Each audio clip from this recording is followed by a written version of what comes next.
Bonjour à tous mes amis du mardi, c'est Valérie, j'espère que vous allez bien. Aujourd'hui, je prends 2 minutes pour vous expliquer les troubles du voisinage. C'est parti. Alors, qu'est-ce que c'est un trouble de voisinage? On parle de trouble de voisinage quand la nuisance invoquée elle est supérieure à l'usage normal en communauté en fait. C'est-à-dire quand on dépasse les bornes, c'est comme ça que ça s'appelle. Tu découvres ici qu'il y a 3 types de troubles de voisinage. Le premier, ce sont les bruits qui sont liés au comportement. Alors le comportement de l'homme, ça peut être des bruits de talons, ça peut être un instrument de musique, une chaîne IFI, etc. Ça peut être aussi dû à un matériel. On parle des éoliennes, de plus en plus, une pompe à chaleur qui tourne en permanence, qui fait du bruit. Et ça peut aussi être dû à un animal, les aboiements, les chevaux, les ânes, enfin voilà, tout ce qu'on trouve à la campagne. Ça, c'est la première catégorie. La deuxième catégorie, elle concerne les bruits d'activité. Là, c'est ça concerne plutôt les professionnels. On parle d'un bar, on parle d'un restaurant, on parle d'un chantier à proximité avec des bruits complètement intempestifs. C'est ce genre d'activité. Et puis la troisième, ce sont les nuisances olfactives. Alors oui, tu regardes là, le barbecue est annoncé comme les nuisances olfactives.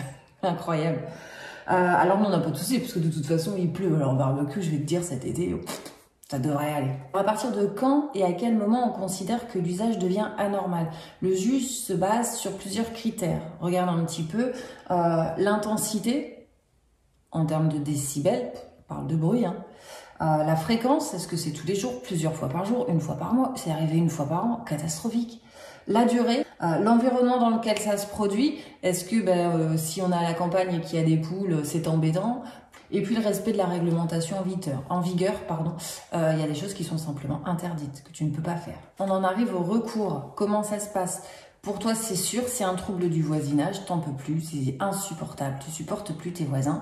La première chose à faire, figure-toi, c'est d'aller discuter. Ben oui, d'abord on va voir son voisin, on lui explique. Si t'arrives plus à discuter avec ton voisin, la prochaine étape, c'est le courrier recommandé avec accusé-réception. Le courrier est envoyé, t'as toujours pas de retour, vous trouvez pas de terrain d'entente.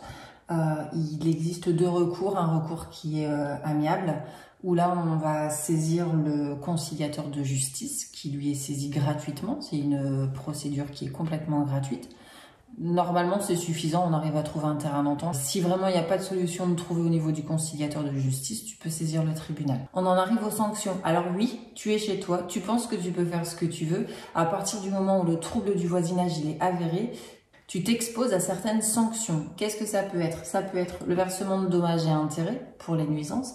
Ça peut être si tu es locataire, la résiliation de ton bail. Il peut aussi être demandé de réaliser des travaux alors d'isolation par exemple sur un objet qui ferait du bruit, etc. Voilà, c'est terminé. Tu en sais maintenant davantage sur les troubles de voisinage. N'hésite pas, tu peux me laisser un petit commentaire. Aimer la publication, ça fait toujours plaisir. Et puis tu peux aussi l'enregistrer parce que si t'es pas concerné aujourd'hui, malheureusement tu peux peut-être l'être un petit peu plus tard. Je te souhaite une belle journée. Malgré ce temps pourri, on va pas se laisser faire et on va continuer à être heureux. Passez une belle journée. Au plaisir de partager avec vous. À bientôt.